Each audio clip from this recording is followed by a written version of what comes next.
Alright, this is going to be a quick video for section 2.4, 2.5, and 2.6, although we did talk about 2.4 today.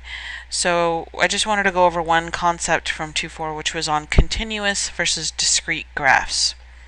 Continuous is essentially an unbroken graph, while discrete is a bunch of isolated points. Some situations make sense, like if you're counting, like one item is this cost, this item is this cost, this item is this cost, etc. You don't count halves. It doesn't make sense. So we don't connect the graph. Here you're connecting the graph because everything makes sense. So you can plug in halves, 2/3, anything like that. So just if it's continuous, it's unbroken. If it's isolated, it's discrete. We can go over these a little bit more on Wednesday if you guys need more help. Okay, so now we're going to look at notes for 2.5, which should go on to page 37 of your notebook. And 2.5 is on writing a function rule. Okay, so let's look at an example. You can estimate the temperature by counting the number of chirps of the snowy tree cricket. The outdoor temperature is about 40 degrees Fahrenheit, more than 1/4 the number of chirps the cricket makes in 1 minute. Okay, so we're going to write this as sort of a sentence/equation. So I'm going to write some of it in words. So outdoor temp is, the word is, we translate into the equal sign, about 40 degrees Fahrenheit, so 40, more than, that's the, we're going to add 1/4, the fraction 1/4, the number of chirps. So times the number of chirps that the cricket makes. Okay, so now we're going to assign some variables. For example, I can call T the outdoor temp for temperature, and C the number of chirps. And if I replace number of chirps here with C and outdoor temp T, I literally just get a function. And so I get T equals 40 plus 1/4 times C. Whenever they say 1/4 of something or 1/3 of something or half of something, you're multiplying. Alright, let's look at another example. A concert seating plan is shown below. We've got reserved seating that's sold out, that's this section, and total revenue from the sales will depend on the number of general seating tickets sold. So here's our general. So this one's totally sold out, and this one not sold out. Write a function rule to represent the situation. What is the maximum possible total revenue? Okay, well, our revenue is going to depend on this section, which is already sold out, so we can figure out how much money we're going to make here. Just take 10 rows, multiply it times 12 seats per row, that gives you 120 seats. At $25 a piece, we're going to multiply that by $25, we get $3,000. So I already know $3,000 will be made from this section right here. Now the general seating is not sold out, so that what we're going to do is we're going to have a variable here. Okay? But we do know it's $10 per row. And if it was completely sold out, you'd have 30 rows times 16, which is 480 seats. So we can keep that in mind. Okay, so if we relate it, the total revenue is, which is equals, the general seating revenue plus the reserve seating revenue. So the reserve seating revenue was the one that was sold out, and we already know the answer to that. We know that that's $3,000. The general is going to be the price per ticket, which is $10, times the number of tickets sold, which we don't know. We can use a variable here like X. Or maybe we can use T for tickets. Okay, and then we can use R for revenue here. So if we put this all together, we get an equation. The revenue is, which is the equal sign, the general seating revenue, which is $10 times how many tickets we get, so 10T, plus 3,000. Notice when I do a T, I make it curly like this because I don't want to confuse it with a plus sign. So the other part of this question was, what is the maximum possible revenue? Well, we know that if this sells out, it's 480 tickets. So the T, if it's 480, would be a sellout, and so we can plug it in and see what we get. This would give us 4,800 plus 3,000, which would give us $7,800 is our max revenue.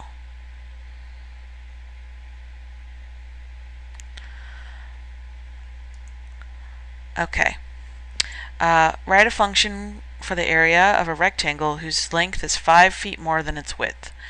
So just a reminder, here's a rectangle. The area is the length times the width. So if the length is 5 more than the width, I can write that as 5 plus W. Then the area is multiplying those. So W times 5 plus W. If I were to distribute this W, I'd get 5W plus W squared. W times W is W squared.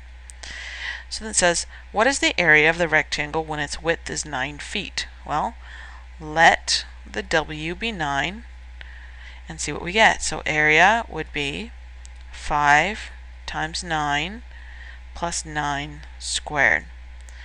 9 squared is 81. 5 times 9 is 45.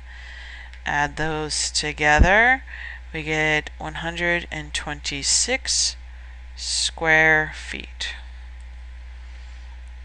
Okay, now we are on to 2.6.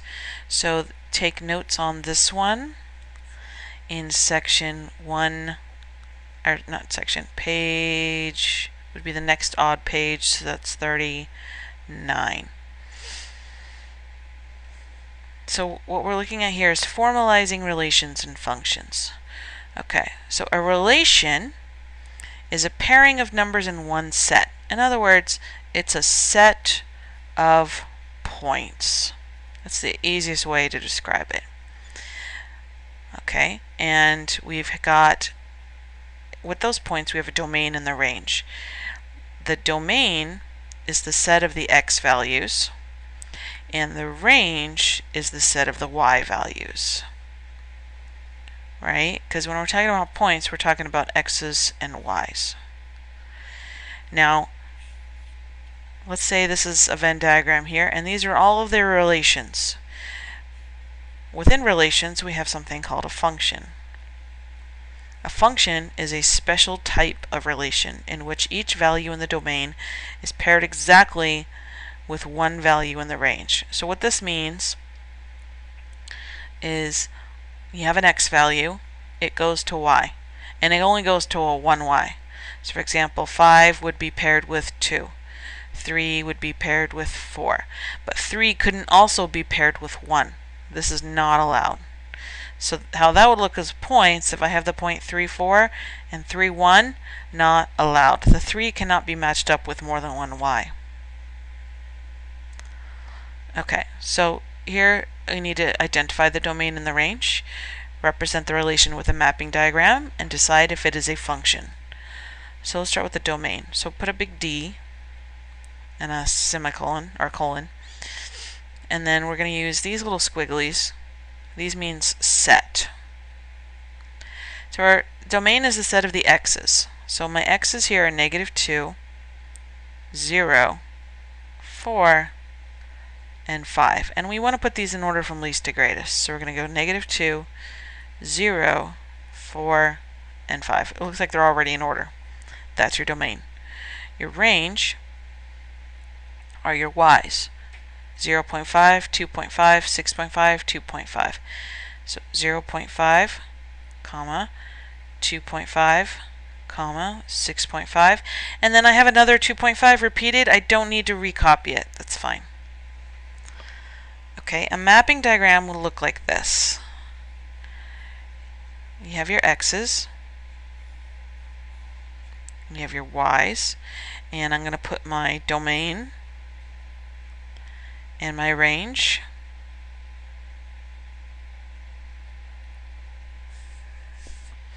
And then I'm going to draw an arrow for how the points are matched up. So -2 maps onto 0.5, so we put an arrow. 0 goes to 2.5. 4 goes to 6.5. And then 5 also goes to 2.5. So the question is this a function? Well, all you need to do is look at the x's and see if it has 2 arrows coming from it. This one only has 1, this one only has 1, this one only has 1, this one only has 1. Yes, it is a function. So let's go ahead and do that for the next one. So our domain, in order from least to greatest, would be, let's see, we have a 6, a 4, a 6, and a 5, so it would be 4, 5, and 6. Then our range would be 3, 4, 5, 8. Okay, so let's make a mapping diagram here. So x is 4, 5, 6, then 3, 4, 5, 8. So now we need to connect them with arrows. Let me erase this so we can see this a little better. So 6 goes to 5. It's right here. 4 goes to 3. Here. 6 goes to 4, so I already have a 6, so I'm going to put right there. And 5 goes to 8. Is this a function? No. And the problem is right here. The 6 has 2 arrows coming off it, so this is not a function. It's still considered a relation, but it's not a function. Okay, connected to that, another way to determine if something is a function from its graph, and that is the vertical line test. And that's looking at a graph and determining if something's a function. So let's just say you have a graph of a bunch of points, or it could be a continuous graph. And you can use a vertical line. If any vertical line passes through more than one point of the graph, then essentially it is not a function. So a vertical line straight up and down, I only hit one point here, hit one point here, one point here, and then here I hit 2 points. As soon as you see it hits 2 points, the answer is no, not a function. Now, it could work with a continuous graph too. For example, if I draw something like this, is this a function? Well, do a vertical line test. I hit once, once, once. So far so good. Once, once. Okay, so this is a function. I'm only hitting once. But let's say I had something more like a circle. Would that pass the vertical line test? Nope. You're going to hit more than once. So the circle is not a function.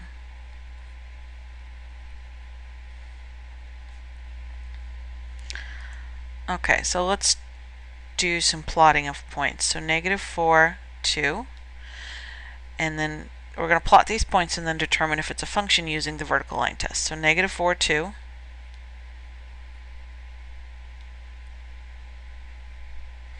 -3, 1. 0, -2. -4, -1. 1, 2. Well, if you look right here, you're going to hit twice. So this is a big no, not a function. It does not pass the vertical line test. Okay, now here, you're going to have to do a t-table in order to graph this. So I'm going to plug in -2, -1, 0, 1, 2. So I'm going to kind of go quickly through this because we kind of went over that today. Alright, so I'm going to plug in -2. That gives me This becomes 4, then the negative comes down, and I get -1. So that gives me a point. -2, -1. Then if I plug in -1, square, I get 1, bring down the negative, plus 3 gives me 2. So -1, 2. If I plug in 0, that's easy. That gives me, this just turns into 0, so you just get 3. Oops, right here, not there. Okay, then I plug in 1. Gives me 1, bring down the negative, plus 3 is 2. Plug in 2.